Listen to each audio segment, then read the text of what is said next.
hear out of my left ear for like days. From a surf? I think so. Nice. It's the worst. Yeah. At least you get to feel like a tough guy with a surf injury, though.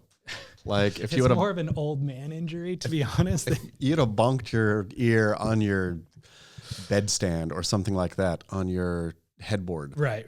That would have been less cool. Well, it's problematic for hearing the baby at night. The baby's my responsibility in the middle of the night. Even better. And what are you talking about? This seems like an utter blessing. You get a cool guy surf injury and you get to sleep like a baby.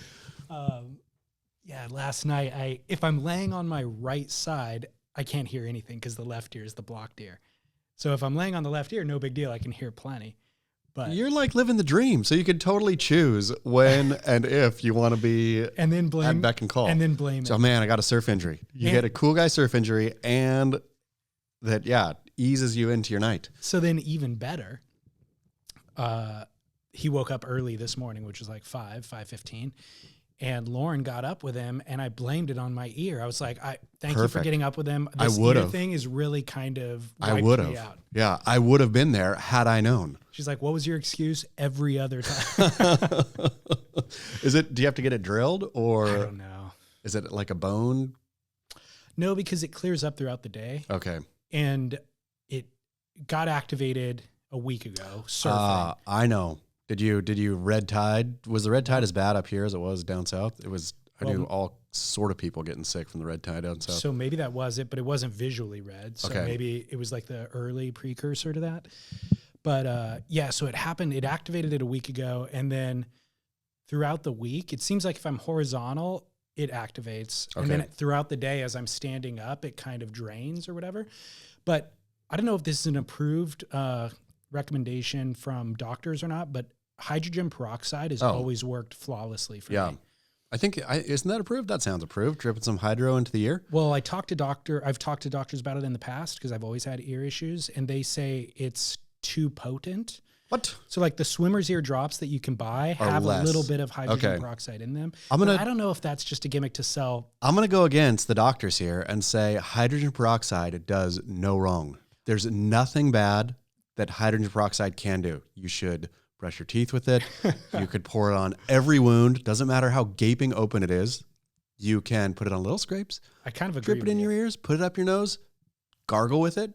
Yeah, anything. You're right. And a giant bottle of it is $1. Yep. And just whereas the swimmer's ear thing, it's a tiny bottle for $10. Waste. Yeah. That is the medical industrial industry trying to rip you off right there. Yeah, I totally agree, actually, now that I think about it. So the benefit of the hydro, or the purpose is, not only is it a cleaning thing, so it cleans out your ear, it dries out your ear. The hydrogen dries out your ear. So if there is water that's stuck there from a surf session, and if that water has bacteria in it, you not only clean that bacteria, but you dry out that water.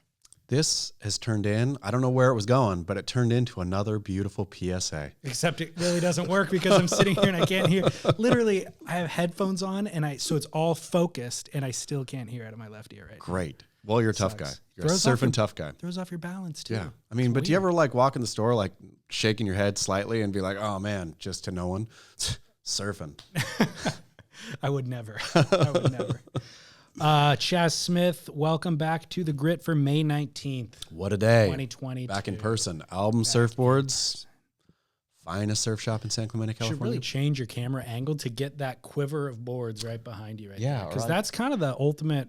If you had those 5 boards, you would need nothing else. You'd be set for life. Yeah. I should have also stumbled and bumbled and like tried to move them behind me and then like dropped one on its rail and knocked one into the other one. I think that's happened once out there. Remember the boards fell? Sure, remember hearing it. Apparently there was no damage from that That's right. loud fall. Well, hey, these boards are built tough, right? Yep. So a couple of things, not a ton happening in the greater surf world. Very little, in fact. But in our microcosm, of course, there's endless things happening because we get tons of listener feedback and listener calls. The first one says, David, I hope all is well. I know it's been a while. Just a quick note to +1 drummer Dave's feedback about your on-air feedings at the top of this week's pod, last week's pod.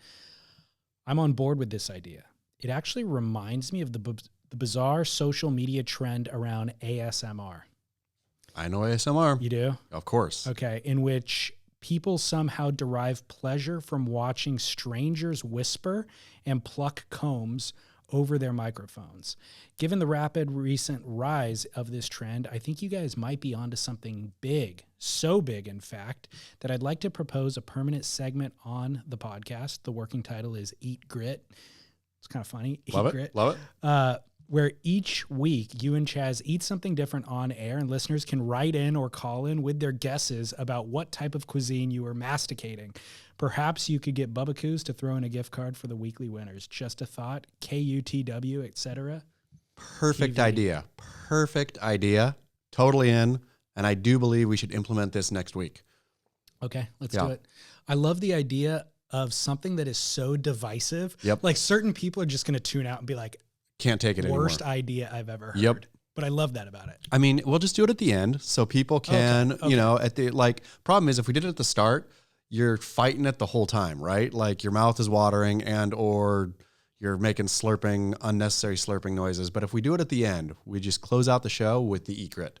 I agree with you. This is perfect. We will discuss off air. Yep. Potential ideas. Yep. But I've already got some. Have you gone down the ASMR rabbit hole at all? No. So my young daughter, she's 9 now, loves, I think, the slime phase, which you thankfully missed probably, but it might be coming back just in time for your young Austin to reach slime age. But anyway, the slime thing went straight into ASMR because they would watch videos on making slime, these kids, right? These YouTube videos, which is all ASMR-y anyway, like that squishing sound and all that, which so then dovetailed. What was she watching the other day? She watches a lot of weird ones. There's like some Japanese lady, the whisper ones, of course, but some Japanese lady eating different kinds of crunchy food, I think it might have been. Yeah. Bizarre. It is. But like and she's into it? Like she's entertained by it? Yeah, she'll just be sitting there watching and I'll be like, what's going on? But then you kind of realize that, you know, same as watching a music video or whatever, you're just kind of tuning out, where that's what she's like, tuning out. And there's like... So why she's watching it is different though, because the people who love ASMR are actively engaged and listening. But she clearly likes that sound. She likes whatever's happening. She's not like doing something else, right? Or sometimes she'll be maybe playing a video game while she's ASMR watching. But yeah, but it's one of those things that without a kid, I would have heard about and thought this is the most bizarre trend that I don't understand at all. Yeah. Watching it through a kid, you realize kind of how it happens. And then you realize, like, when I walk into the room and hear pleasant crunching sounds, I'm like, oh, that's pretty funny. I don't think of those things as being pleasant though. Like the ones that I hear are actually verge on annoying. You will find I would imagine ASMR, whatever your kink is, there's an ASMR for that. And so if it's like squishy shoes or whatever you find appealing or might find appealing, there is an ASMR for that. Okay. Well, we'll start with food here. We'll do it. We'll do our Eat ASMR. Grit. Eat Grit is a great Eat Grit segment name. And then we have a video version of this that goes out on YouTube. We'll have our video editor black out whatever the item is. Perfect. Okay. I'm excited. Me too. I'm excited for a new segment. Yep. Remember my ghost experience that I told you about? We have an actual expert called in with a beautiful analysis of what's happened. What is the ghost? Does the ghost expert explain how they become an expert? I think they qualify their credentials at the beginning of the call. Maybe? Okay, great. Let's listen. It's pretty impressive.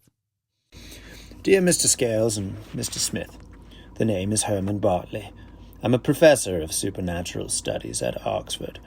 My attention was directed to your podcast by a friend who is a surf enthusiast. I admit I've never dabbled, more of a sailor myself, although I have watched Chasing Mavericks, which I found a compelling film. But that's neither here nor there. I've listened to this past month's episodes to familiarize myself with your predicament, and I believe I have solved your ghost problem. You see, ghosts in the suburbs of Southern California are rare, quite rare.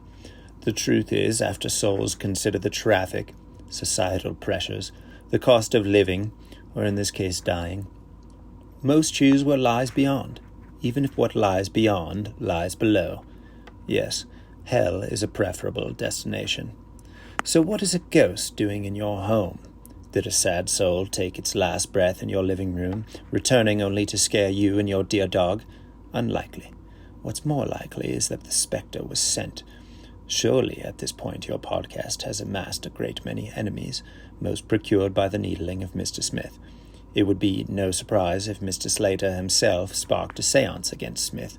Such sorcery is just a step after being blocked on social media, after all. But more recently, it was Mr. Scales himself who drew the ire of a powerful foe. You see, when Mr. Scales commented on Tyler Wright's performance at the Pipeline, he angered a renowned sage. You'll be surprised to learn that shaper originates from the Latin word for shapeshifter. I'm talking, of course, about Mr. Pizel. Now, let's not forget who else Pizel shapes for. John Florence, the most famous Ghost Rider since Nic Cage. Could it be that, angered by the flippant comments on Wright, Pizel felt wronged?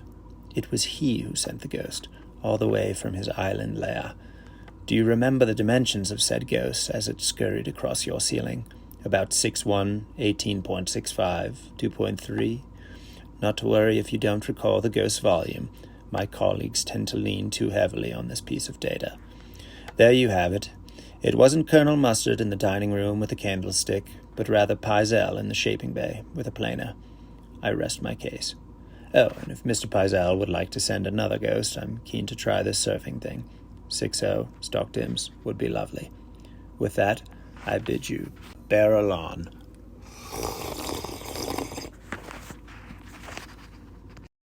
Absolutely genius. Bravo, bravo. I mean, that is art right there. True. High art. That recording deserves its own podcast. It just gets played on repeat. There's an ASMR quality to the reading. The voice, that was like a real proper work of art. The way the story, the arc, every bit of it. Hooked at the beginning, got better and better, unbelievably well conceived. Well written, well acted. Bravo. Bravo. And thank you, listeners. Had a treat today. Keep them coming. I was not expecting that treat today. I was so thrilled to share it with you. My goodness. And I feel like we've had many calls where we say that's the greatest call we've received. At the end, we really do I need to bring a ASMR notebook and pen, a Mont Blanc that I'll just write close to the microphone. But I say this and then I forget which calls. I need to actually mark, okay, that call. And then, because we do at the end of the year, we need to do our top 10 best calls. Well, this is part of a larger concept that I've thought of for literal years, which is a year-end award show. Yes. And it doesn't need to just be like the best surf edit. Yeah. Who was your favorite surfer of the year? It should be way funnier than that. But also it should be about the people, right? Like Snick and John Florence doesn't need any more awards. He can win one, but Ghost Hunter from Oxford gets an award. Absolutely. So most of them are centered around that, but I think we can still, next year's sales rep. Yes. You know what I mean? Exactly. Like who Connor Coffin versus Totally. Zeke Lau. Totally. Kind of a thing. Calla Kenley should win an award every year. Absolutely. Yep. She kind of does, to be honest. She always figures out a way to win something. So in regard to that call, is hell better than Southern California? Wow. Well, I'm going to go on an old man rant. You ready for an old man rant right now? Of course. Bring it. The thing that is breaking Southern California apart, that has turned it into a place that I used to dream about as a child, that I couldn't wait to get to, that I wanted to move to and live in. Now I drive around, clenched, just angry, right? Wanting to burn the thing to the ground. It's slow drivers in the left lane. Oh, it is the fact that the entire state has lost its mind and forgotten.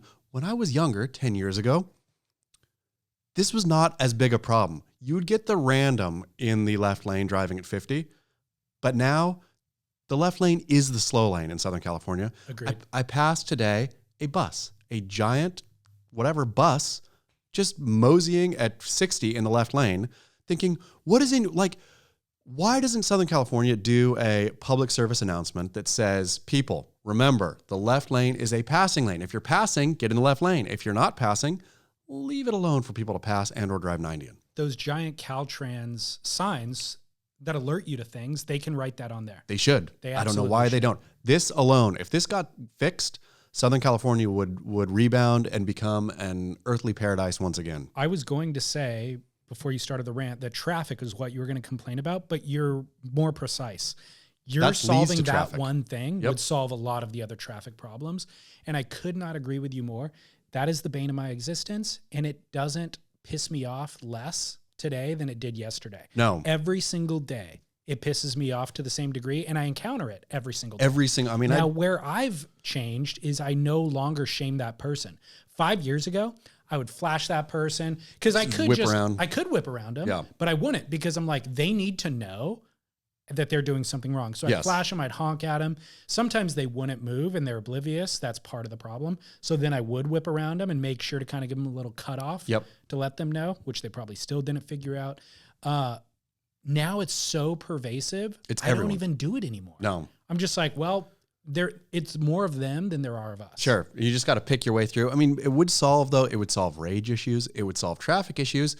Because I think the biggest problem here is just utter lack of awareness and utter self-absorption, that's the disease of our culture, right? Everybody is only paying attention to themselves and what they need and being completely oblivious to anyone else. And so left lane slow drivers are the bane of Southern California. They are, if you had to focus all of who are the biggest offenders? What are the biggest problems in our society? Yep. You could isolate those people. And I would argue that they're also creating a bunch of these other problems in society. Of course. Whereas, you know what I mean? You would solve hate crime and things like that if you took out the slow left lane driver.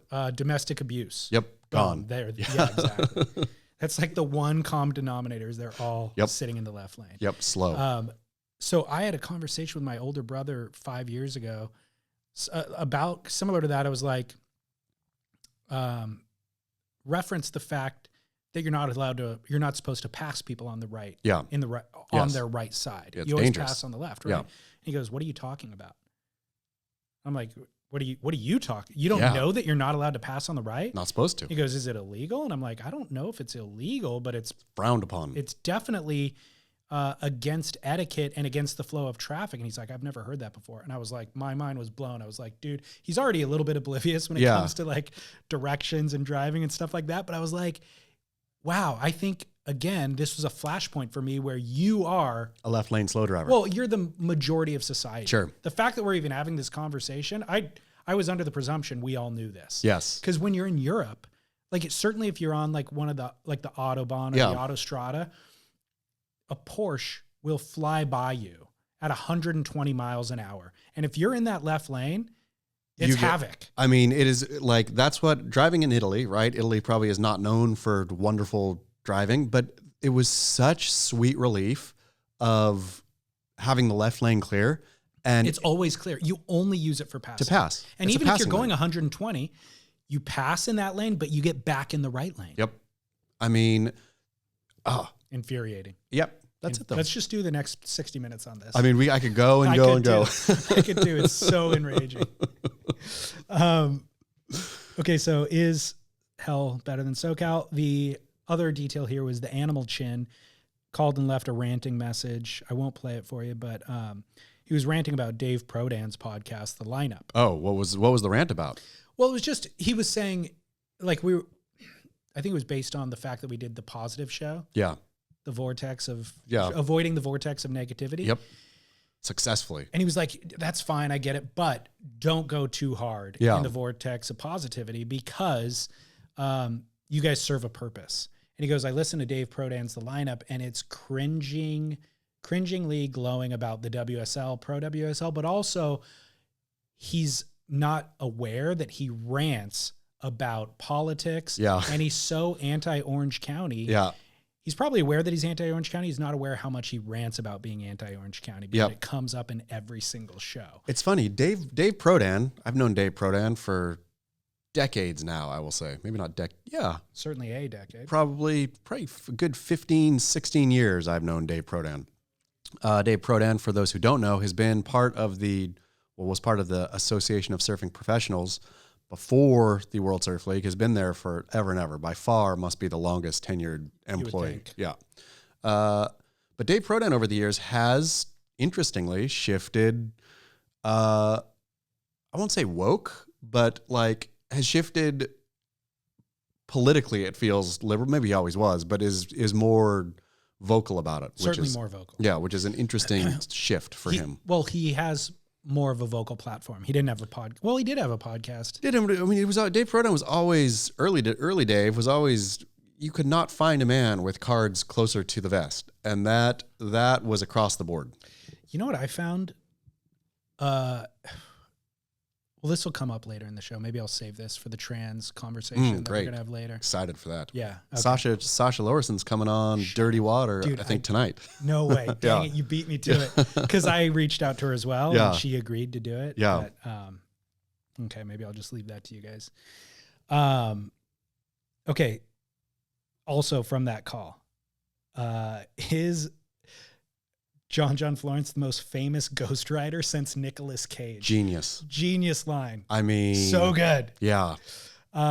We are actually giving away a ghost model, a former John's trade-in in 2 months from now. So wait, did we haven't given the board, what's the first board? The free scrubber we're giving away on June 1st. June 1st, okay. We're promoting the free scrubber this month. But in 2 months from now, I think in July, we're going to be promoting a trade-in John board. So very, very worth signing up as a subscriber to the show.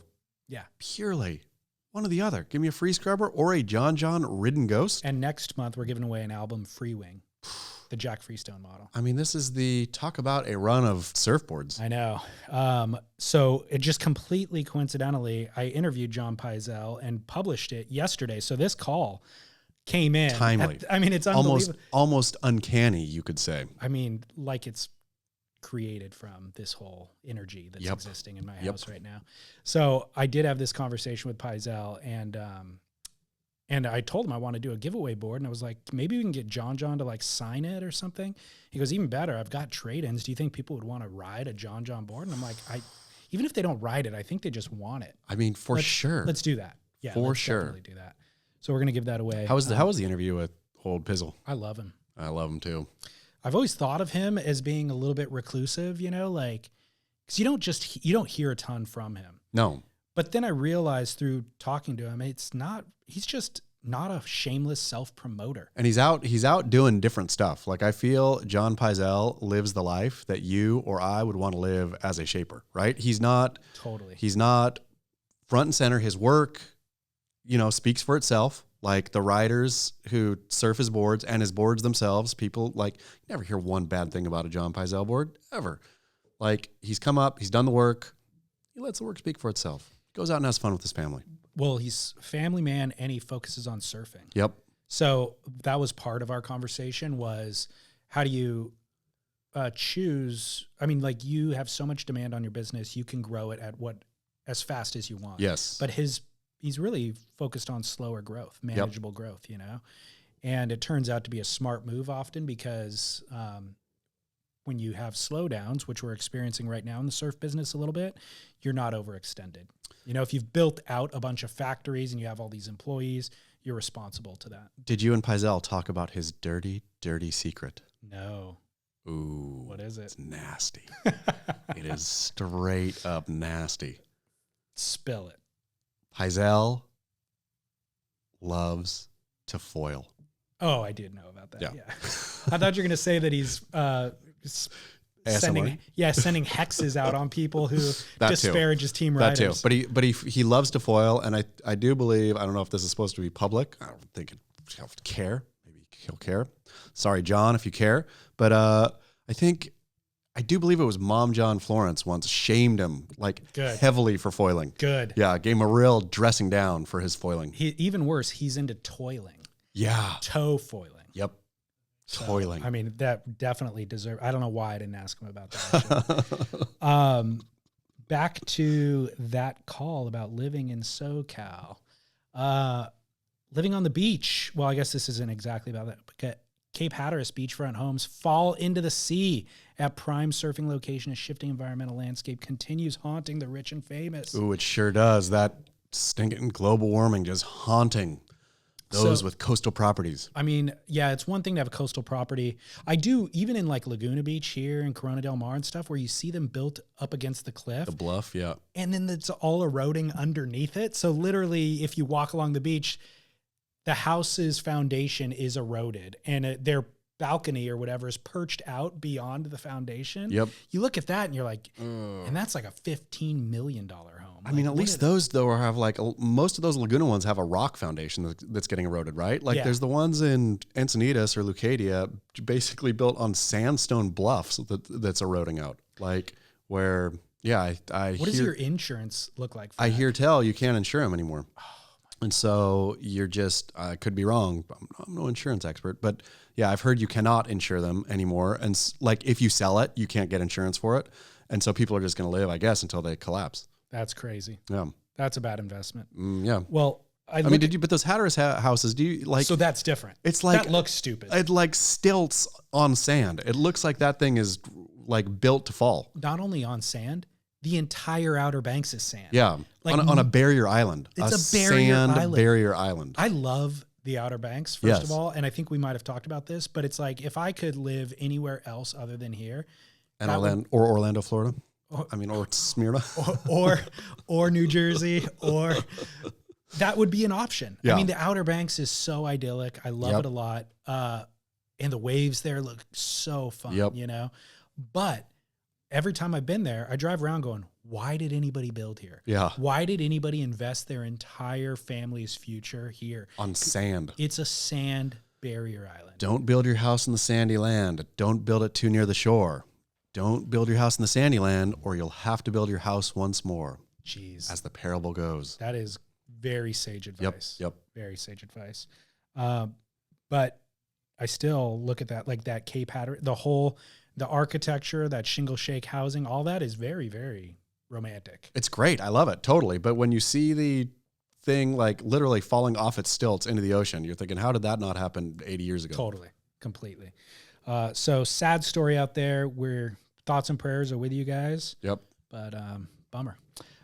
Moving on, I have a very, very serious question for you to address. Let's from go. A listener, and no joke, very, very serious. This undermines the entire structure of Beach Grit's business. Uh-oh. Just like a Cape Hatteras house. Great. I can't wait. Beach Grit is built on sandy land as well. Hey, Dave, caught the, quote, positive vibe episode and couldn't let the ripe little cherry dangle out there, so I had to ask. This is in regard to, you mentioned that an article was written on Beach Grit that was about Jesse Miley Dyer, and you guys edited out one sentence that they complained about. The WSL reached out, and you did edit out a sentence. He says, does Chaz now sit, spin, paw out, and shake when the WSL asks? Chaz mentioned that they changed some of their article on the commissioner because it hurt the feelings of the WSL, which, as you state, shouldn't have any given, or they shouldn't have any feelings anyways because they're a corporation. But feelings aside, how do we now know what pieces are being censored on Beach Grit? Fair enough. Anything will get censored if it is properly actionable without verification. Basically, it was a sentence that shouldn't have been in there, right? It was basically hinting at a romantic thing that is completely unfounded. If it was founded, no problem, right? Or if even the rumor was like more rampant, or was legit eyewitness on, yes, I saw X and Y holding hands or whatever, right? But without that, then it's slander. And the first part I was all fine with. It was just that went one tiny step too far into slander. Where who wrote the article? J.P. Curry. Got it. Yeah. So it should have been edited. It should have been edited out when he submitted it. Yes. Got it. Derek missed it, and then those pieces were coming in like, nothing against JP at all. Like, it was a funny thing to write. It's just, like doing this long enough now, and you that's how Beach Grit works, right? Like, towing the line is important, but when you're over the line, and Stab is all fine and good now, but Stab used to regularly dumbly jump over the line, right? And then get in big trouble and then have to, back it all up and da-da-da-da-da. Like, I think Beach Grit does a very good job of staying perpetually on the line. But it's those kinds of things. It's slander without proper verification of said incident or thing. Then, just it's pointless to do it because it may not be true, right? Like I'm not around to slander anybody. So when you said actionable, meaning you could get sued over it. Yes. Gotcha. Yeah. As you were talking about that, I think about there was an instance a year ago, the episode that we had Chuck Patterson on, in fact, where you made a statement about suicide. And we had a sponsor at the time, BetterHelp.com. They had signed up for a year worth of advertising. Oops. But because you made that statement, a listener got upset about it, contacted BetterHelp. I get an email. BetterHelp pulls, they had run, I think, for a month or two. So they pulled 10 months worth of advertising. Oops. Yeah, which was a big oops. And it was a big bummer. And the email I got said, hey, joking about suicide is absolutely against everything. And so I messaged you, or I texted you about it, and you're like, it wasn't even a joke. I was just actually like saying something. Yeah. And then I listened back to it, and I'm like, you're right, that wasn't a joke. But I understand by somebody who has experienced suicide in their family would take offense, even though it wasn't really offensive at all. It's just this weird little gray area. So what I learned from that experience was kind of what you're talking about is there's a way to go through this current woke time or everybody being offended time. And it's just this fine line that you walk and you constantly dodge. And as the person who's producing the show and then editing the show ultimately, and mostly I don't edit anything. Sure. But there was one sentence in that episode where in real time, when you said it, it set off a red flag in my brain. And I go, and my brain, the red flag popped up, but because I'm engaging in the conversation and checking my notes for where to go next with the show and all that sort of a thing, I moved past the red flag. And then later in the day when I was editing, I had a timeline and a bunch of other things I have to do, and I rushed past the red flag, but there was a red flag. Of course. And so as you learn by going through it, it's like now I know, double check that red flag later in the day. You get a real sixth sense on the thing, I think, like that I feel, I mean, not that I'm by no means perfect, and I'm sure putting stuff on Beach Grit all the time, that especially, especially, I don't know, like if you look back on stuff, like the flags change, right? Like yes, something that wouldn't have thrown a red flag 5 years ago would now. And so that 5 years ago thing is slightly awkward, but still, I think if you're, I mean, you put it well, if you're hewing this line, and it's hard in these woke days to do that, but to step over and like, I think purposeful poking and agitation is all good, right? But there's things to purposefully agitate on. And again, so back to the critique. Totally point taken, but I will never change anything substantively, right? Like the substance of the even if it's wrong issue was still there. Yeah. I just took out the one sentence that was unnecessary to the question. Right. It was questioning Jesse Miley's competence, basically, right? Left that right in. Her competence should be fully questioned. I think she's done a very questionable job in many areas as, whatever she is, the tour director, and all of that should be called in. A dig at something that's unfounded is unnecessary. Right. Agreed. Are you watching, so moving on from that, are you watching the Coco Ho documentary series? I have not. Is it great? I'm not sure yet. Is it on the WSL? Yeah, it's on yes, they produced it. Okay. So you can find it on their website or on their YouTube channel. I love me some Coco Ho. There is not a surf personality maybe that I like better than Coco Ho. Do you like Coco Ho? Sure, why not? Coco Ho is fantastic. She's funny. I mean, she is like, I don't know how old Derek did it, or Michael, I mean. Who's the dad? Michael. Yeah, Mike. Yeah. I thought you were talking about Derek Riley. I was like, what? No, I don't know how Michael did it, but like he must have been an exceptional father to raise both Mason and Coco. I think he's an exceptional, surfer. I'm giving the mom the credit. Really? Not that I discount his fathering at all. He's very actively engaged, clearly. But I want to give the mom some credit because we never hear from her. It is all mom. But yeah, Coco is a phenomenal person. She's not a kid. So I will watch that. I'm going to go watch that.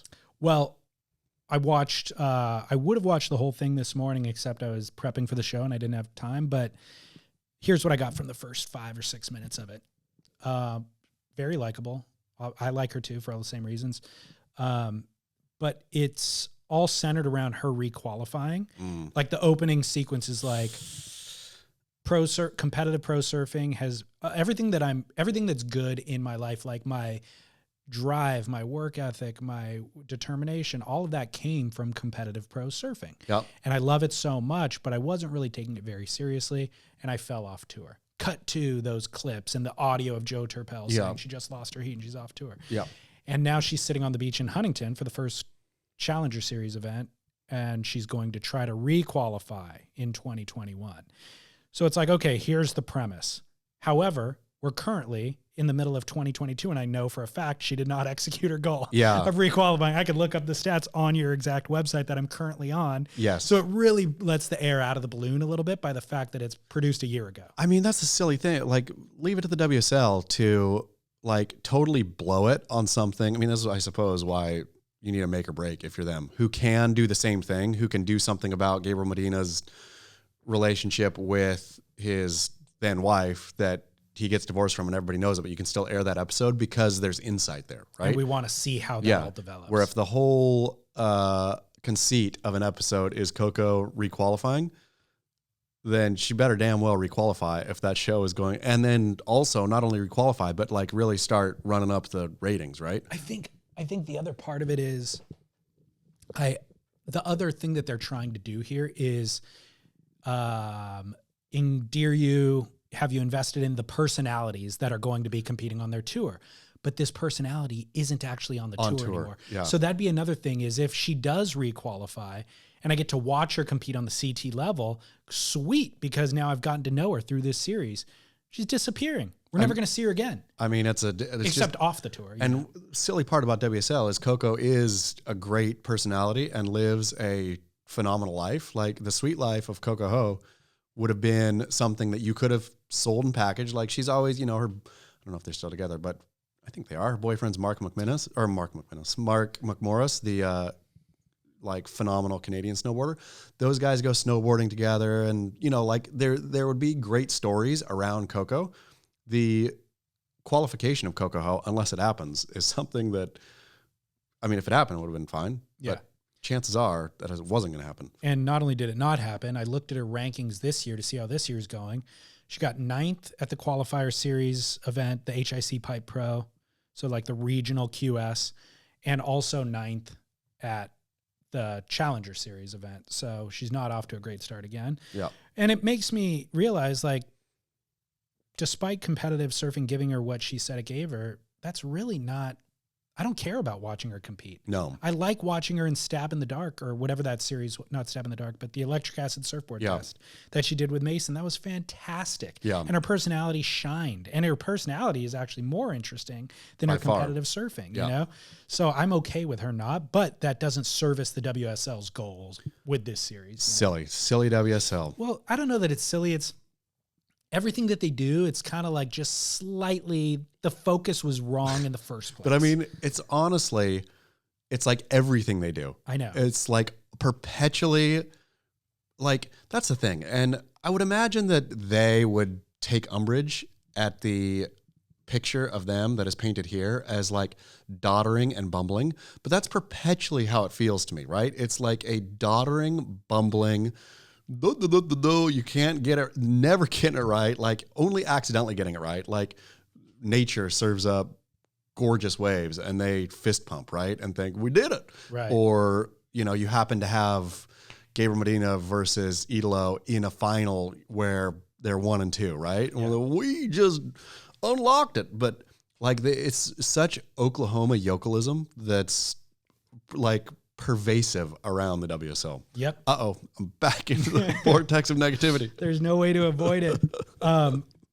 This just came in as I was driving, and it's kind of not really a story, but it's worth commenting on.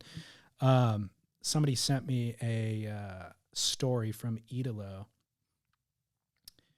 and he says, at what point does the leg become too big, meaning your actual physical leg? This is Idolo asking? No, this is somebody sending me Idolo's story where he's working out. He's doing leg day, basically. Yep.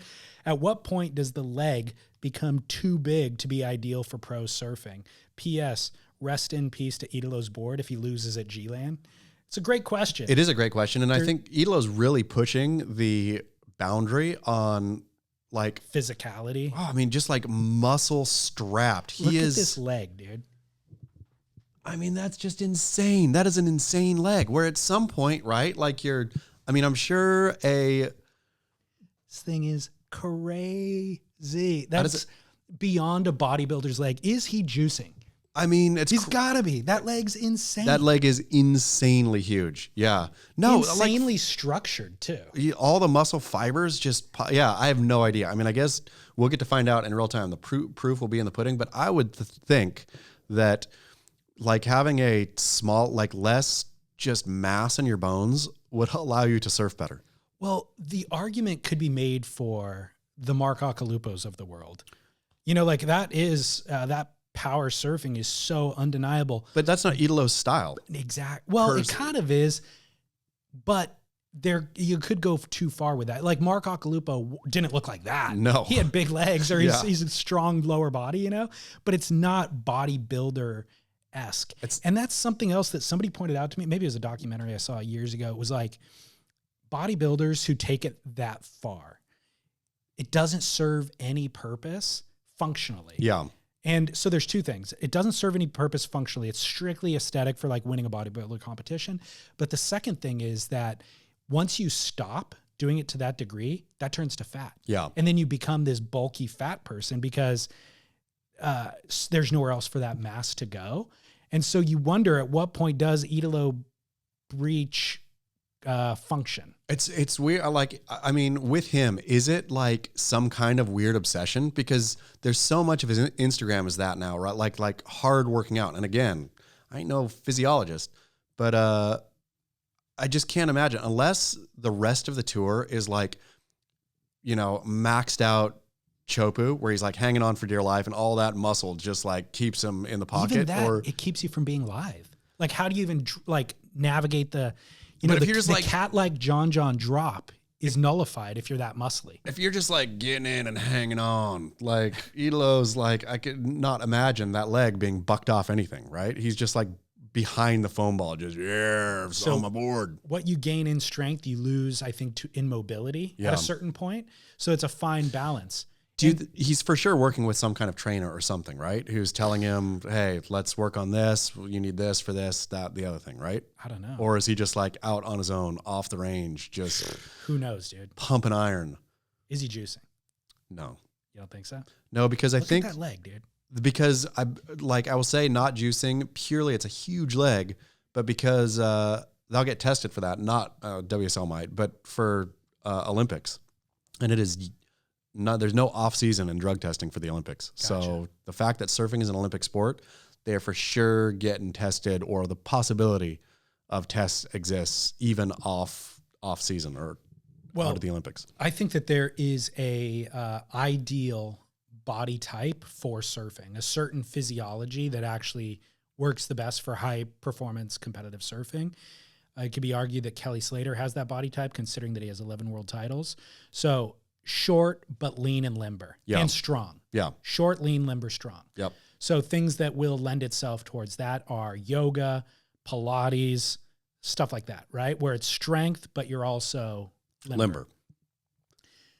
Idolo is going, if that is true, then Idolo is pushed too far past that. We'll see at G-Land, though. I mean, and I suppose the proof, again, will be in the pudding of this year. Like, if he continues to, like, max out the muscle and continues to win, I mean, where is he sitting right now? He's in the top 5, I think, but he hasn't had a stellar year. Like, the first few events were rough going for him. He hasn't, but he's still in the top 5. So if he makes a move at G-Land and continues a run in the top 5, and then gets to lowers, We'll see. We'll see. Maybe he's that good. Muscle strapped is the way to go. But it could be that he's not at his peak performance with those muscles. So he's still phenomenally talented, but this is holding him back a little bit. What if he goes, like, as he gets bigger, just starts blowing out the competition, and muscly surfing just becomes the new thing? Like, everyone's just ripped out there on their boards. Just the better you want to surf, man, you need 20 hours a week in the gym and then go surf for 3 hours. And I really didn't see this one coming. I didn't see this coming, but it fits perfectly with the rise of the mid-length. Yeah. You know what I mean? Like, more foam, more lamination. Yep. That's the thing. Timmy Patterson better be, I'm sure he is already, designing boards to accommodate this muscle. I mean, my goodness. So Idolo got 9th at the first event. He got 17th at the second event, which is his current throwaway. Got 3rd at the third event, so slowly kind of improving. 5th and another 5th. Okay. So steady improvement. Good to see. But less, I mean, on it, kind of under fulfilling his potential. I mean, man, watching him this year, like, I have not been, when Idolo paddled out years past at a heat, I thought guaranteed win unless something goes weird. Yeah, he just had that feeling about him. This year he paddles out, and I always think there's 50-50 odds on this one. Totally. And with Gabe coming back, that'll throw Yep. a spanner in the works. Yep. This is a tangential surf story, but because you're a linguist and Matthew McConaughey is a surf type person, Yes. here's a news story for you. Great. Did you hear about Matthew McConaughey wants a word removed from the dictionary? No. When did this one come in? Within the last few days. Wow. Yeah. Missed it. Do you have any idea what word Matthew McConaughey would want removed from the English dictionary? All right. No, I think he's okay with that one. Believe it or not, Matthew McConaughey has an issue with the word, quote, unbelievable, and wants us all to stop using it. Because saying something is unbelievable, it's just like too broad? No, because he thinks everything is believable. Ooh. Unbelievable is my least favorite word. I think we should wipe it out of the dictionary, said the award-winning actor in a video posted to Twitter. We shouldn't think that the most beautiful sunset or the greatest play or the greatest love of our life or the greatest moments of euphoria are unbelievable. Believe it. They're all believable. Love it, Matthew McConaughey. McConaughey also explained how the word shouldn't be used in instances of death, natural disaster, or other tragedies. Believe it. We see it happen every day. So what words does Matthew McConaughey suggest instead? Awesome, horrible, incredible. I believe those. Love it. I'm with Matthew McConaughey on this one. I know. I think he might have. Is he a big pot smoker? I don't know anymore. Woody Harrelson is 100%. Oh, yeah. I mean, Woody Harrelson just opened up a dispensary, I think, in Venice or something. Oh, on Venice. I think it might have been in Maui. But yeah, I don't know for a fact. I'm sure McConaughey dabbles. I think we can speculate. But I get his point entirely, and I don't care. Like, sure, You're still gonna use it. If it happens, I don't know that I use unbelievable that much anyway. Unbelievable. But I do not care. The point he's trying to make of believing stuff. But I love the spacey space that this comes from, where he's just like, he's a free-loving, like, positive vibe, like, just believe everything, bro. Like, it's all believable. Yes, feel the death, feel the love. If Matthew McConaughey feels Matthew McConaughey to me. If Matthew McConaughey wants to help change the world, he can get on board with people driving slow in the left lane. Agreed. That is something that will actually cause change. People stopping using the word unbelievable will equal nothing. Nothing will change. You know, one word that I've learned we can literally eliminate from the dictionary, and it wouldn't change anything. Literally. No, that serves a purpose. So does that. Actually. Oh, actually. Because anytime you use the word actually, you can delete it and the sentence still has the same exact meaning. I almost said a word that we could actually eliminate from the dictionary. Yeah. If I would have just said a word that we can eliminate from the dictionary, same meaning, same exact meaning. When you look at the side view mirror on your car, images in mirror actually closer than they appear. Images in mirror closer than they appear. Except for, actually though, I think serves a purpose as opposed to theoretically, like where I could say like, what would be a good example here? I'm not sure. I'm going to go eat. So if I say here, I'm going to go eat a hamburger after this podcast. Actually, I'm going to go have Chinese food. What would you replace actually with there? Instead.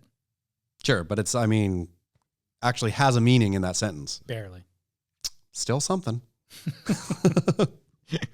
All right. Well, we'll leave the dictionary as is. True grit or clickbait crap. Let's go. My favorite ones of these are where I don't even, I'm reading the headline and midway through, I've lost track of where the headline came from or where it's going. I'm just like, what does this even mean? Quote, what if I were to tell you that surfboard shapers are evil creatures seeking to keep the whole world of humanity locked into embarrassing mediocrity so that they can go to surfboard shaper conferences or hang out in surfboard shaper bars and mock and laugh? ? That was a doozy of a headline right there. Talk about it was, as mentioned at the beginning of the show, a very light week as far as surf news went.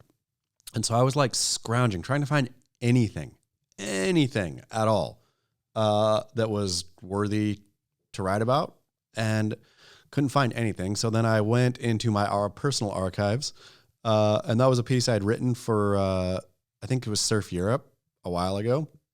But it was under a different headline. It was like, should you blame your shaper for the way you surf or something like that? And so I just reconstituted the headline a little bit, threw it up, felt it was topical enough, and off it went. And what is the story? It was basically, I think what I was asked to write by Paul Evans was a story on should you blame your shaper or not if you suck, basically. Like, is it your shaper's fault or is it your fault? And I went on a long and large tangent on that theme. I think the piece was like a couple thousand words, maybe 3,000 words. Big one. And who is to blame in that scenario? I said shaper or the surfer? At the very end, I wrap it on down to it's always the surfer's fault. Like, if you're not a pro, any board you could ride basically the same, right? Yeah. Like, board off the rack, a board shaped for you, your friend's board, any board, you're going to surf. Obviously you're going to surf a longboard different than a shortboard or whatever, but any board of a general category, you will surf only marginally better or worse than any other board. And only to your ability level. Yeah. You're never going to exceed what you can do based on your board. I would argue rarely do you ever meet your own potential. Yeah. Like, I feel like I can surf to this level. Oh yeah. 10 out of 10 sessions, I land here. Yeah. Under it. You know what I mean? That's the whole thing of, like, I guess it's a fine and funny human condition of the best you've ever done in anything becomes what your standard. Yeah. That's like your baseline, right? Like, one time you hit 20 free throws in a row. And so then when you hit your average 8 out of 20, you're like, man, that's having like an off day today. Didn't hit my potential. Didn't do what I normally do. Well, in that conversation with Paisel, we were talking about kind of the like, he has such a small roster of surfers, right? Yes. And that's so different than the way that Channel Islands ran their business and the way that Lost runs their business and everything. And so we're kind of digging into that because there's some risk involved there too for him, where closely tying yourself to one athlete. Sure. What if that athlete gets canceled? Yeah. For maybe they said something in the whatever, his business could get canceled by proxy. Yep. Right. And then also, what if John, I'm like, there's so many examples of surfers who transition because they want a different feel. So they get off of one team, go to a different team because they want to mix it up. Connor Coffin. Feel. But look at Connor Coffin falling off tour on his JS's. Exactly. Oops. That has not boded well for Connor. Or JS, I would argue. Right. Like, true. So John, though, Paisel was like, let's get real.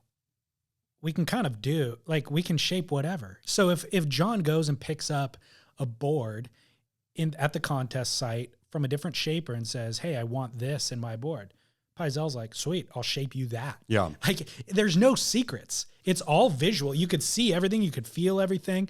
So yes, there are shapers who kind of develop and pioneer certain things, come up with ideas before other people come up with the ideas.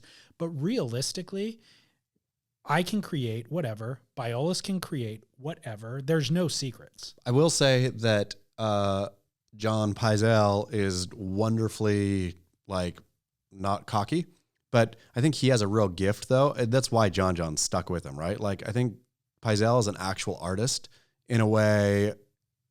They're all, you know, all the top shapers are artists, right? Like, Yeah. not the backyard guys trying his best is great, but the guys who have actually made it have made it on, like, I think a unique skill of understanding how to move millimeters of foam for talent that actually senses and feels and reacts to that, right?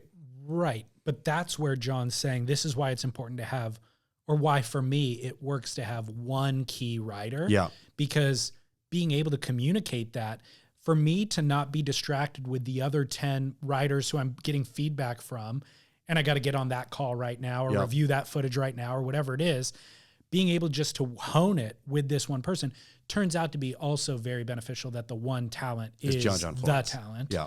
You know, so he's that much more attuned. He's pushing it to this level that nobody else could push it to. But being able to just work directly with him and make those little adjustments is where we're making huge strides.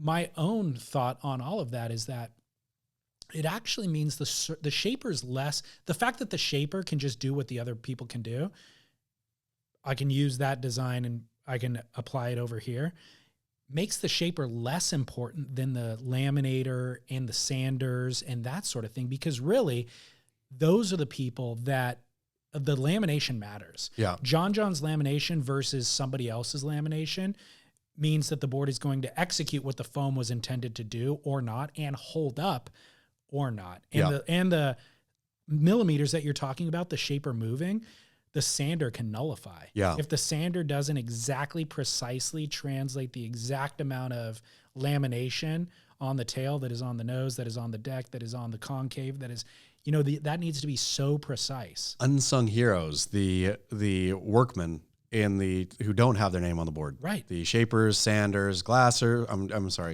sanders, glassers, Yeah. finishers, all those guys. Yeah. Tip of the cap to you, gentlemen. Fine, gentlewoman. Totally. So that is where, if the shaper is the kind of key figure in the business, having the relationships with those other workers and making sure that those other workers execute their vision, that's key. I think Paizel's done a great job too of, I'm sure, I mean, he is a wonderful man. I'm sure he has wonderful relationships with all those people who love to work for him and with him and all that. Paizel's also done a great job, I think, of not tying Paizel surfboards so like Merrick was with Kelly, right? Like, I felt that Channel Islands and Kelly were one, right? But they also had Taylor Knox so many, and of Rob course, Machado and the Malloys and everybody else. And I'm not blaming, like, that was a great, I'm sure CI crushed it on tying so closely to the best surfer ever, right? Like, I'm not saying that that's a bad model. That was great. Paizel hasn't done that, which is interesting. I think that when I think of John, I don't automatically think of Paizel. And when I think of Paizel, I don't automatically think of John. I do. Really? Yeah, I think so. Like that? Yeah, not that. I think of the Ghost first. I think when I think of Paizel, I think of shapes. And then I also think of, and John. Yeah.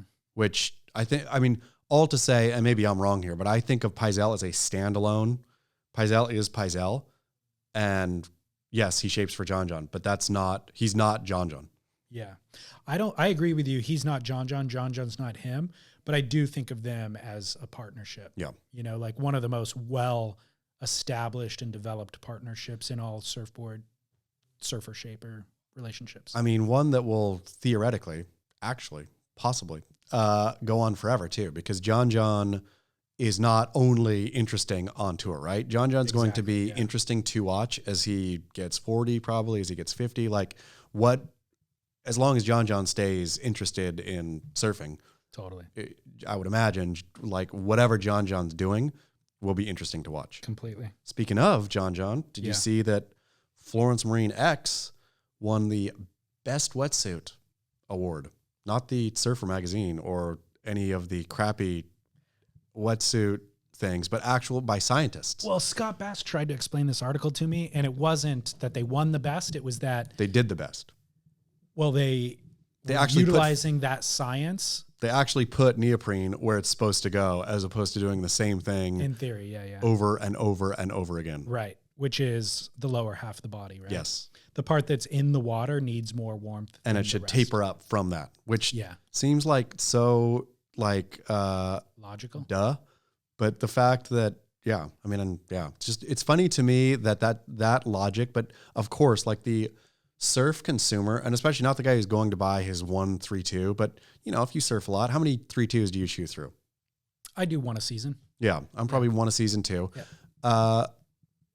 But yeah, it's funny that you just get so rote in your 3.2, right? To even think of like, however Patagonia does it. They don't call them 3.2s and stuff, right? Patagonia calls their wetsuits something else. And they're so like confusing to me that I can't even begin to think about ever getting a Patagonia because I don't even know what that means, man. Is it like R2 or something? R3? They have a different kind of, it's not 3.2. I need it to say 3.2. So even if Florence Marine X makes theirs and it's not, it's like a whatever in the leg and whatever up the torso and whatever in the arms. Just call it a 3.2, please. Right. What's the equivalent to what we know? Yeah. That's true. So we're going to talk about the transsexual news story, surfing's Sasha Jane Lowerson, quote from Derek Riley's article in Beach Grit. Surfing's first competitive transsexual surfer, Sasha Jane Lowerson, has continued her dream run through the women's division of the Western Australian longboard titles, winning the Open Gals crown easily. She actually smashed the competition. She won a number of divisions, an open title, the logger title. Yeah. And Lowerson won the males division in the WA longboard titles in 2019 as Ryan Egan before transitioning. And Lowerson said, "To be the first trans woman competing in surfing hasn't been an easy ride emotionally, but the amount of support that I've been showed has been phenomenal, and I'm so grateful to be involved, welcome, and embraced within the longboard community in Australia." Chas Smith, what is your opinion on this news story? Inspirational, David Lee Scales. Inspirational. No. It's inspirational I'm sure that if there's somebody for the trans community, it's great, I guess. I don't know how it's great for them either, to be honest. The one interesting, she's accepted. Sure. It's great as a female. The acceptance, I guess, is great. I just don't see how it's fair in any way, shape, or form. The only thing I've read that has made me stop and pause for a minute with this thought is that Lucy Smalls, is it Lucy Smalls? Yeah. Wrote in there, I thought she had an interesting point of, all you people saying this is unfair, all you men saying this is unfair, to have somebody who just transitioned and was a champion, or not a champion, but was a competitive male surfer, now coming into women's divisions, you're assuming that there is all this natural advantage, that men are automatically better than women. And if given the chance, all men will smash women, right? So that made me think, okay, that is a point, except also physiologically, that is sort of true, right? Like that men run faster, they swim faster, they are stronger, all of this stuff, right? And I think that my personal opinion, while I'm excited to talk to Sasha tonight and I will ask her the same exact questions, but how in the world is this fair? And if you care at all about fairness, why compete? Like, why do you have to compete? And or why don't you go compete as a female against males? That would be more inspirational, right? That's a fantastic point. I mean, go beat up a bunch of men as a woman. Great. Then you got everybody singing praise, right? I just don't, Lucy Smalls, God bless her, understand, but I don't see how it's fair. And I don't see how ripping this opportunity that's not great, frankly, for women, just squashing it down. Nope, sorry, you don't even get anything anymore. seems like a real ripoff. And I would be, of course, they have to sit and say all the right things. Have you seen the South Park Strong Woman episode? No. So South Park has, I think they tackled this topic, which is funny. It's the same thing over and over again, right? But South Park tackled this a couple years ago, I do believe. But it was the Strong Woman contest, Miss Woman, really strong competing. And Randy Macho Man Savage had just started identifying as a woman 3 weeks ago and just goes and beats everybody up. Which this is not the same, obviously. That's funny. We can't laugh about it. What can we laugh about? David Lee Scales. But well, it's funny, the concept of somebody taking advantage of this situation is funny. Which I don't think that Sasha Jane Lowerson is taking advantage of the situation. No. I also think it's patently unfair. And I think, and this is what I'll tell her tonight. I'll say, how do you do this? Yeah, but okay, so let me ask you this then. It's patently unfair, right? So the question then is, what's more important? Fairness in the surf competition or social equality for this marginalized group? Fairness in the surf competition. Okay. Fairness in any competition. I think, I don't know how fairness has become like the dirty word, right? Yeah. How fairness all of a sudden, that this idea, which basically, actually, is the backbone of all sport, is a fair playing field, right? The backbone of all sport is fairness. It's a lot less interesting if it's not fair. Yeah, and so it undercuts the entire idea of sporting. Yeah, if it's not fair. If it's not fair, if there is like, and I guess you could argue that the Lakers with Kobe, Shaq, and whoever, Dream Team Lakers, that's not fair when they're playing. I would argue it is fair. Yeah, because they're all equally kind of well, maybe not equally bodied, but like in the parameters that we defined early on, which was this physiology, the male is playing under these same rules. And those two athletes trained harder, worked harder. And now we're seeing this peak expression being, played out. And then these other competitors come along and they sharpen that iron, and you get to see everybody elevating their performance. And that's what's interesting. Totally, in fairness, but when fairness goes away, even like, for example, with name, image, likeness, the NIL stuff, that's, for people don't know, like the NCAA, right, has made it so now college athletes can basically get paid by selling their NIL stuff, right? Which is great. Like the NCAA, I think, is obviously this multi-billion-dollar organization that has made billions upon billions in sports rights for a long time, primarily football, I suppose. And how is it fair to these student athletes? Whatever, all this is working out. But the problem is that now you have a team like Alabama or Texas who can throw millions and millions and millions of dollars of NIL deals at athletes. Now college football is becoming not fair, right? Which makes it a lot less interesting to watch. Like when things, not just in areas of sexuality, when things become not fair, it becomes uninteresting. I agree. So let me back up then. You said early on, men are faster, they're faster swimmers, they're stronger, all of these kind of objective truths, right? Well, so we're playing under all of these sporting events that you're talking about were really designed, and the parameters of the competition were designed for men originally. Yes. So then there became a women's division, and those women are doing it to the same criteria that was developed for the men's physiology. And we can get to a point where we reconsider those things and rethink those things. And longboarding is almost the perfect thing to reconsider and rethink. Which we've talked about this of, like, I mean, I was begging Devin Howard to do this, like take away all divisions in longboarding, have it be men, women mixed. Right. So Lucy Small's saying, how dare you presume that men would beat the women? And it's like, Lucy, we're not presuming. It's an absolute fact. Take any of the men off the CT, put them on the women's tour, they would win. But I say that knowing the women's judging criteria was based on the men's judging criteria that favors those type of things. What if it was based off Stephanie Gilmore as the paragon? Exactly. Well, then Kelly Slater would lose, and Felipe Toledo would lose. You're 100% right. Longboarding, though, is the way. I mean, that's the thing. That's the gateway to this whole conversation. And it's a silly thing about the WSL, right? Again, can't win for losing. They're beating this drum for equality all year long. Equality, equality, equality. Now they have, I don't know if that's a WSL sanctioned event, whatever that longboarding thing was. To be. Yeah, whatever. It's a regional, right? But they should be actually rethinking this. And longboarding is the perfect place to rethink it of like, okay, what is the criteria? Now, if we're going to have men and women competing together, what is the actual criteria for the best longboarding or how we're going to judge longboarding, right? Because I've got the criteria right here. But I think, what is the criterion as it exists now? So the equivalency for speed, power, and flow, which is the shortboard kind of general criteria for longboarding is style, flow, grace. Mm-hmm.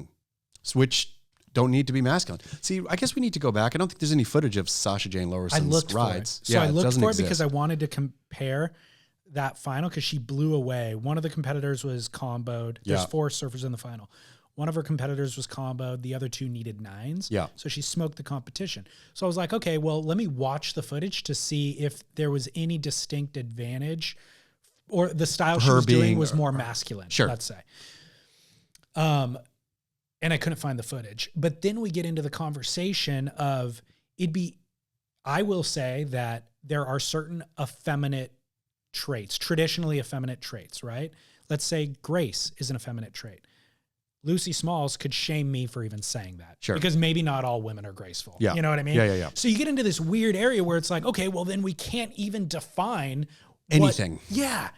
Which, I mean, that's the part of this whole thing that gets annoying is even feeling like, man, we're really off the reservation having this conversation where it just seems like, are you kidding me? We're having a conversation about something that has presented itself more or less recently in our lives, right? We didn't have to deal with this as kids. You're aware that there was transsexual people and stuff like that, but they were much less accepted. Yeah. Than they are now. And which is, and all good. Like I'm all for acceptance and da-da-da-da.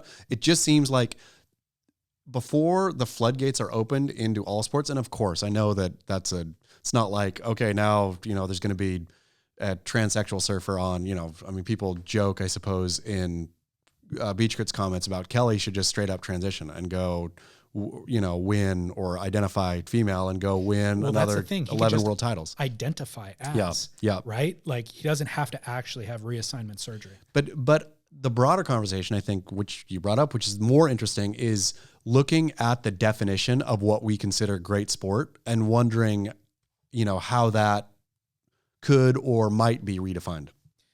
I think that's a valid conversation. So the logical solution here, first of all, the WSL has a really good opportunity here to be one of the leading organizations in the world that actually creates either an open gender division or a trans division specifically. Open gender for longboarding would be perfect. It would be incredible. Yep. Right? Why not do it? Huge news story. Yep. It's just a missed opportunity if they don't do it. But if we do start to create that transgender category, what is that judging criteria? What are the qualifications? Does it just have to be identify as? Do you have to have reassigned? Like what process? I mean, that's the point and then, so the question is, the logical kind of thinking through of that is, if there's a transgender female category, so biologically born male, transgender female are competing in that category. Is the criteria the same as the men's criteria? And if it does, do those two tours sit alongside one another? And how long until we start comparing, well, let's get the transgender champ to surf against the males champ, because that's kind of the ultimate, like where that's I mean, it's a Pandora's box of. And are there even enough? There probably won't be enough competitors to even, compete in that. I would think a transgender division of surfing wouldn't make sense just because would never be enough. So open division is the solution. I think in longboarding, right? I think it's different in women's shortboarding, right? I just think that the fairness there of having, like that, whatever, men don't surf better than women, of course, but in that kind of shortboarding, I mean, judging criteria you already said it. It's already, the judging criteria is based on male performance. Right. So I think, but in longboarding, again, I'm broken record here. Just open it up, let her rip. So, open it up and change or open it up and figure out the judging criteria that doesn't like bump men over women or vice versa, right? Have a real finely hewn judging criteria that's truly equal. Except the judging in surfing is subjective. I know. So it's all silly. It's all silly. It's kind of a futile effort. But anyways. longboarding is the perfect perfect place to try to experiment with this. Agreed.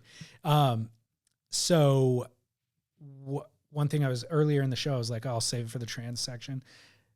You started out by saying this is an inspirational story, and then you backed up. I agree. It is for social equality. Absolutely inspirational story. I think this is fantastic. I'm glad that we're talking about it. Sure. I'm absolutely accepting and even rooting for the trans community's acceptance in the broader community. Great. Right? Sure. So that's that. As it relates to sporting, this is hugely problematic. Get lost. Hugely problematic. Right? Completely. And so then the conundrum is like, well, then where does somebody who has this real passion for competitive surfing go?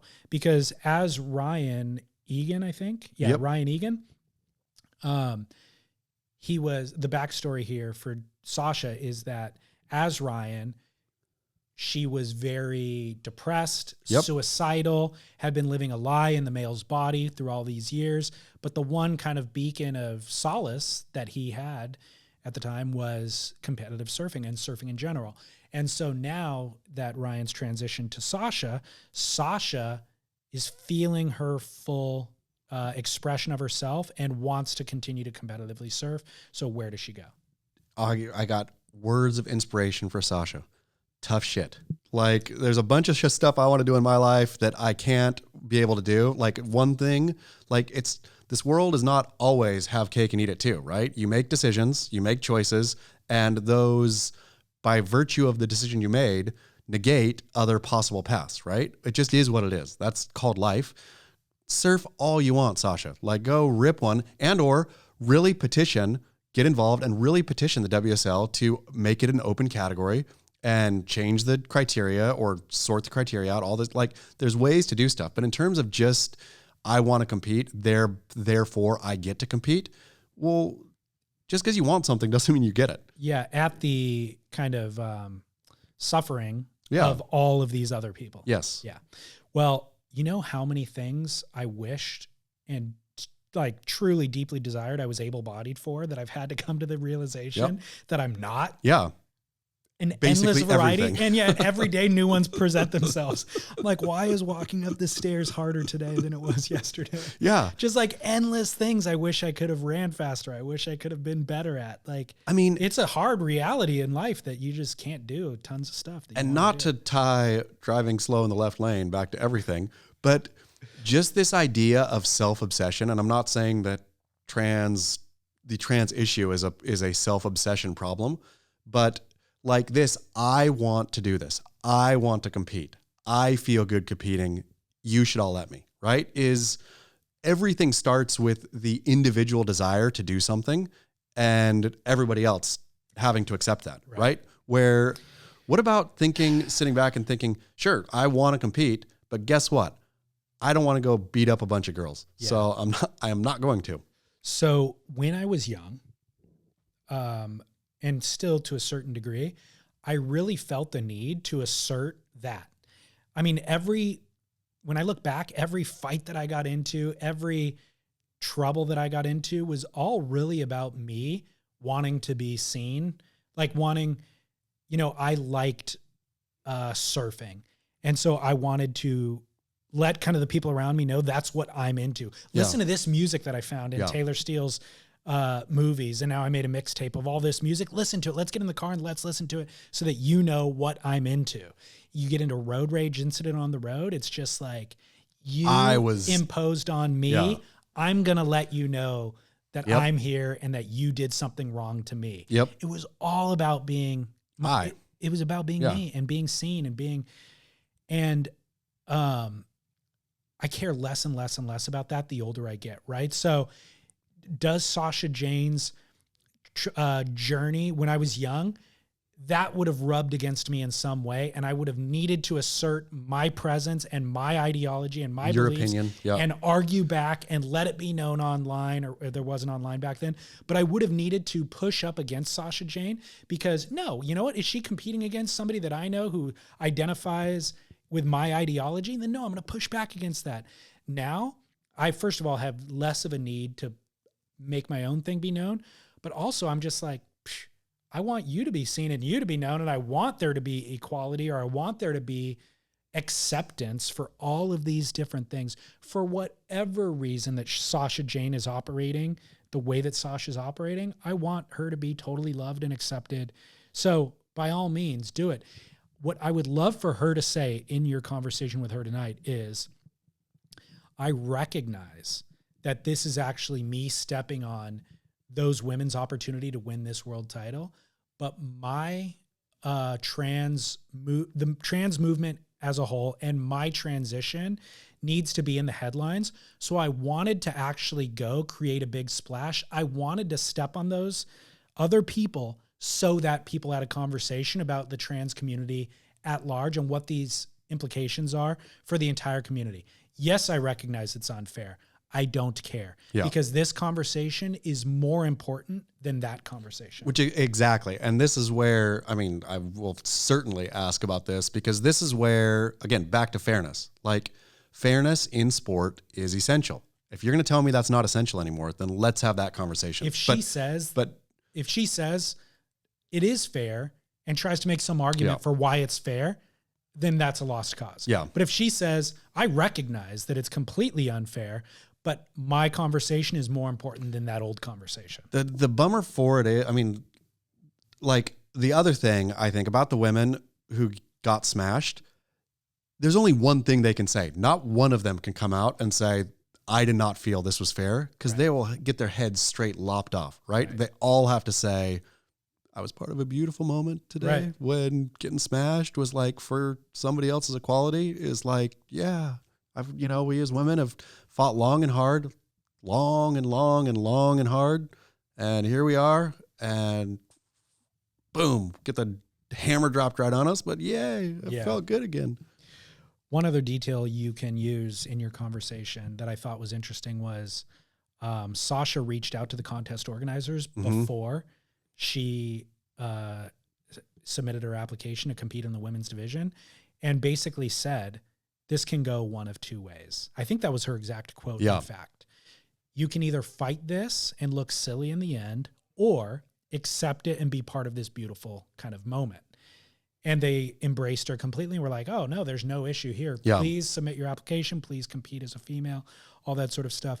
But that tactic I thought was very bizarre. I mean, it's very confrontational. It's just like, so, I feel at that point that the wind of public opinion, kind of, or at least mass media opinion, is at your back, and that, hey man, I'm ready to go call you a transphobe, right? Right. Which straight away, which seems blackmailing. It does, but that also makes me almost think that her intention was, we need to have this bigger conversation. I'm coming in to make a big splash so that we can have this bigger conversation, unless it's just all about her. Yeah. So those are the two things you got to get to the bottom of. Interested. Can't wait. All right, cool. Good job. Let's go to commercial break and then come back with Barrel or Not. Let's do it. I already drank my AG1, so I can't drink it on air. I drink it first. I can't. I'm always impressed when you bring it in. I think, how do you have such an ability, such self-control to not just chug it first thing in the morning? It's for our business interest alone, not for my own well-being. I'm in business with the right guy. Yep, that's right. athleticgreens.com/surf. Here's my one complaint. Uh-oh. How do they make a powder so fine that no matter how delicate you treat it, it ends up everywhere? Yeah. I line up the mouth of the shaker with the scooper and perfectly, and get it straight in. And then I realized that some ended up on the counter somehow. It's still floating in the air. Do you lick it? I don't lick the counter. I wet a paper towel and clean it, because a dry paper towel, it's too fine for the dry paper towel to even brush into the sink. I'll tell you what I do. Unbelievably fine. I did spill some this morning on the counter. I thought about licking it, but I refrained. But I've gone to I've told you before, the wide mouth mason jar, which solves more or less of your problems. I guess so. The wider the mouth, it's still, I would say, gets into the air, because once it hits the bottom of that or hits the water, the plume of moon dust floats upward and then probably settles. I snort around in the air trying to clean it all up with my nose. Straight to the bloodstream. Healthy. Smart. Massively healthy. Genius. Yep. athleticgreens.com/surf to find optimal health, support our show, get 5 free travel packs, and a year's supply of vitamin D. I was going to say it's good enough to snort, but that's probably not a very good thing to encourage people to do with their Athletic Greens. I won't encourage them to do it, but if it's floating through the air, get it all. Get it all. Get it all in you. Yep. I agree. It could clear up your sinuses even. Who knows? Delicious. All right. athleticgreens.com/surf.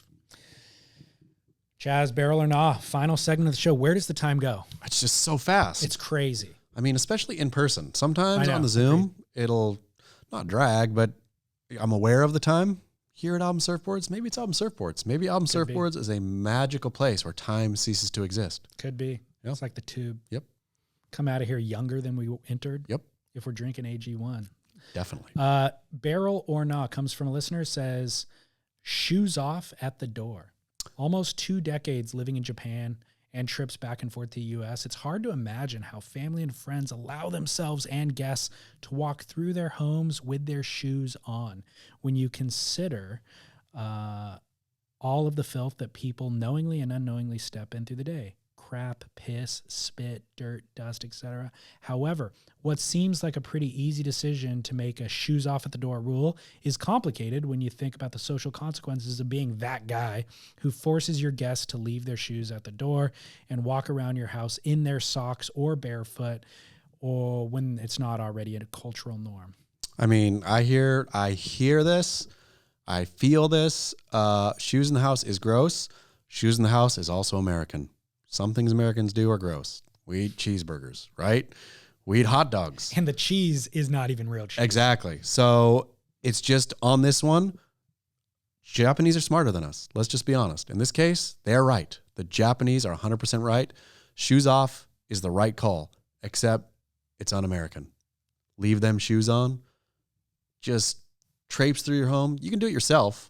You can take your shoes off if you want to be that guy. The second you order somebody to take shoes off in your house, though, I know you're un-American. I know. So you're saying shoes off at the door is no barrel? Yeah. If it's a forced rule, I'm going to say if you do it yourself, and that's your thing, great. As soon as that is the house rule, like even if you try to make it cute with a Hawaiian sign that says "Remove slippers, mahalo." Yeah. Nope. Sorry. So, while I love everything about the shoes off at the door, there's a courtesy to it, a decorum, the cleanliness. I like the idea. However, avoiding germs at all costs never prevents you from actually what you're hoping to prevent. I'd say in this scenario, who actually gets sick off of the fecal matter that ends up in their house? Nobody. What ends up happening is they become fortified. Their immune system becomes strengthened. That's why Americans are 6'2", 180, while Japanese are 5'8". They're 6'2", 250. So it's like I would prefer that our society was Japan, actually. Sure, of course. But we're not. Nope. We're not living there. So the fact that it is what it is, I'm going to say strengthen your immune system in this scenario. Great idea. Perfect. I am too. I am no barrel on that. If, though, I'm going to say, if you want to be a shoe-off sort of place, provide slippers for your guests to wear. House slippers. All sizes. I like it. It should be all the same. Of course, it should be a aesthetic, but provide slippers. Because ask some people, what do you want more in your house, to be honest? Do you want, if you're going to be having strangers take off their shoes, do you want that person's potential poop they walked in or their stinky-ass socks? Right. Like, that's grosser to me. Or gross bare feet. Both of those are grosser than the dog poop outside. Yep, totally agree. No barrel. So no barrel. Keep them shoes on. Keep the shoes on. Be American. Totally agree. What was I going to say? I had something else about that. Oh, well, maybe it'll come to me. Barrel or not, did you read Joel Tudor's comment about the WSL event that was coming up? The Ding Dong WSL? Yes, yes. That's exactly what, okay, barrel or not. I was going to preface you. I don't need to. Barrel or not, using the insult ding dongs. Total barrel. Total barrel. The ding dong is great because it, depending on listener or I guess whatever you're thinking when you're saying, it can have sort of a sexual innuendo to it. Also, not at all, right? There's nothing sexual about ding dongs. I mean, we know they're referencing a penis. But maybe you're not. Like you might be representing the sound, like the empty sound something makes, right? Or whatever. It could be like ding dong, underused, underappreciated. I'm happy that Joel Tudor brought it back. It's so funny. Yeah, it's great. You know exactly what he mean. Ding dong. Just don't be a ding dong. Ding dong WSL. The quote was those ding dongs at the WSL, blah, blah, blah, blah, blah. Yeah. And I was like, it's so perfect because the actual people at the WSL can't even be offended by it. They read that and they smile. They smirk when they read it. Yep. It's funny. Ding dongs. Barrel. Nothing offensive about it. And I would argue, again, it desexualizes the penis even. Sure. Like what otherwise would have been a sex object has now been. Yeah, like if you call somebody a dick, like versus a ding dong. Right.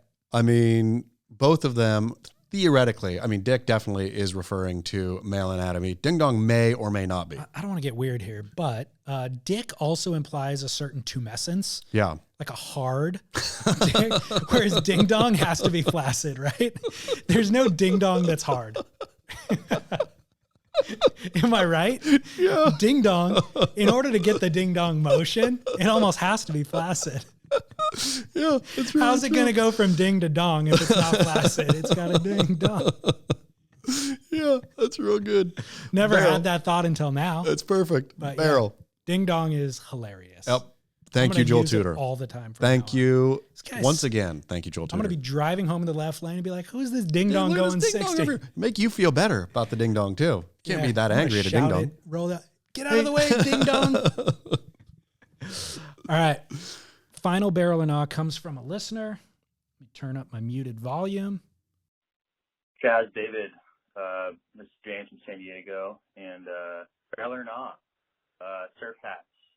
And the reason I ask is got a trip planned down to the tropics this summer, and debating buying one of those surf hats with the neck protection, because I am of the fair skin, and don't look like a kook, but I feel like I need a sun protection, so I'd like your input. And also, side barrel or not, and related is trucker hats in the water. Curious your thoughts. Surf hats. I know that they serve a purpose. I know that we here on the show have been from the beginning anti-cancer, David Lee Scales. We do PSAs. We have helped people, right? Save people's lives. Drummer Dave. Save Drummer Dave's life. Surf hat, the aesthetic is so bad, I can't get behind it. Like when I see somebody in the lineup in a surf hat, inevitably, you cannot wear a surf hat without wearing a Lycra surf shirt.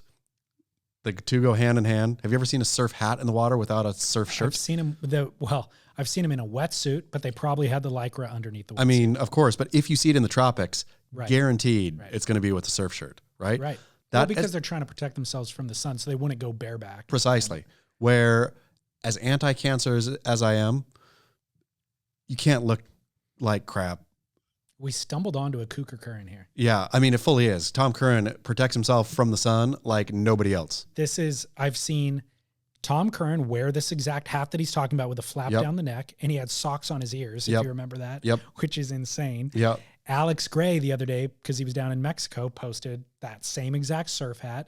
So you are either a Curren or you're a Kook. Or a Kook. So this listener, if he ends up getting the hat and going down to the tropics and surfing, I would bet my entire life savings that he is either the hardest shredder in the water or the biggest kook in the water.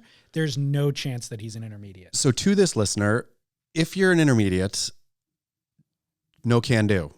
If you're a full-on kook or Tom Curren, It's not even up to him. Yeah. It's just if he wears the hat, by virtue of him wearing the hat, the prophecy says he'll be a kook. He's a kook. Or a Curren. It's already defined. He might, unless he's already on the trajectory. He can't get off. Unless he paddles in and just, side slip stalls into a little nugget barrel. Yeah. Blow tails. Curren. Yeah, there's a possibility he's a full Curren. Yeah. But there's no chance that he's a lifelong intermediate. Yep. So let the cards fall where they may. The chips, not the cards. And I am going to say that this is a full barrel for that reason. Because it'll self-fulfill whatever he is. Totally, and you might as well protect yourself from the sun. Okay.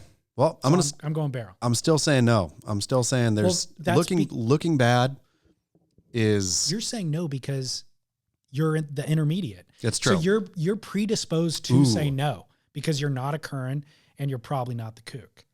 You're in the middle there. But if you were a phenomenal surfer, you'd be I would fully wear it. And if you were a full-on kook, you'd be like, I would totally wear that. That's so true. It's a self-fulfilling. It identifies you. Wear that hat, my friend. Go for it. By all means, because it's not even up to me to say. Nope. The hat already defines. Knows. The hat. No, it's a lot like Harry Potter. It's like the number one. You never saw Harry Potter? Never seen a single one. They go in initially and they sit in the chair and they put on the hat and the hat tells them which house they're in. Yep. So you're going to go put on this surf hat with the flaps and it's going to say Curren. Yep. Or Kook. I saw this immediately. I was like, absolutely go ahead and get yourself a hat. Then I thought to myself, well, would I do the same thing? No. And my initial inclination was no. And then I thought, well, you know what? I'm an adult now. I'm trying to be more responsible. I'm trying to think of myself going into the shop and actually making the purchase. And every fiber of my being compels me against it. I'm like, I don't think I would do that. I can't even grab it off the shelf. I couldn't imagine paying for it. Okay, what if I did? Would I actually pack it in my bag? Probably not. Well, if I did pack it in my bag, would I actually put it on? Every step of the way, I see myself veering off the road. Lifelong intermediate. It's my plight. Yeah, that's what it is. What it is. I wish that I could. Now that I think about it, I could because I envision myself being Curren. I'm like, I love Curren. I could do a bottom turn like that. I'm pretty sure I could be, but no, I couldn't. You wouldn't. I wouldn't. You would put the hat on and be a full kook. If I put the hat on, I guarantee I'd eat crap on the takeoff. Brings up another question. Is it better to be a kook or a lifelong intermediate? Because all of a sudden, if you're a kook, you're just going to get that flood of endorphins that all kooks have. I'm having the most fun ever out here. Hey, drop it. Let's party wave this one. You just have blast no matter what. So much fun. It is fun. Those were the best days of surfing for me. It's been a downhill ever since. Once in a while, I will somehow get a little tube. Yep.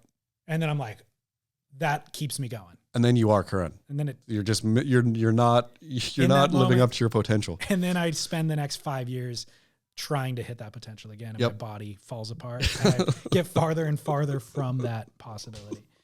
Well, that was a great call. I'm glad that we identified another Kook and Curren because it's been way too long. So great. It's been way too long. Album Surfboards, thank you very much. Album Surf is their website. Swing in for Father's Day. Father's Day coming up June 16th, I do believe. Wow. Look at you. Get dad something. Planning ahead. Yeah.